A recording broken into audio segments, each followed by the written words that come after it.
কৃষ্ণ ঘৰতে আহিছোঁ এতিয়া।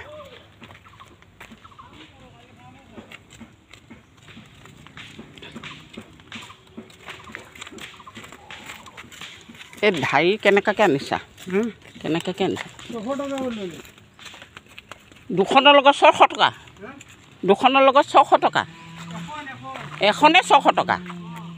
মাই গড, নাতিটো আহি পোৱা নাই।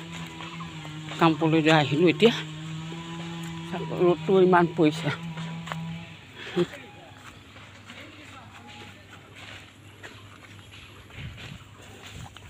ৰ'দ বহুত আহিছে। আহি পাইছোঁ। নাতিটো স্কুলৰ পৰা অহা নাই। মোৰো আহি দেৰি হ'ব বুলি মই ক'লোঁ। সোনকালে আহি পালোঁ অৱশ্যে।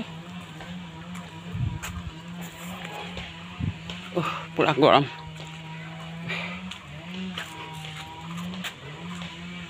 পূৰা গৰম। পূৰা গৰম মাৰিছে।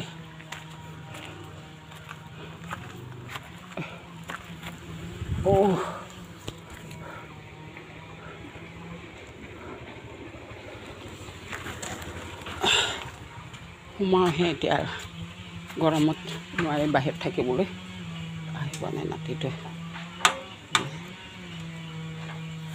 গৈছিলোঁ কামপুৰলৈ, কঠীয়া তুলি পাই কামপুৰ ঘৰ সোমাইছোঁ। এতিয়া নাতিটোৰ কাৰণে অপেক্ষা কৰি আছোঁ। চিন্তা লাগে নাই, নাতিটোৰ ঘৰ আহি নাপায় পৰ্যন্ত মোৰ মনটো বৰ কিবা লাগি থাকে, ভাল নালাগে। আহি পালোঁ।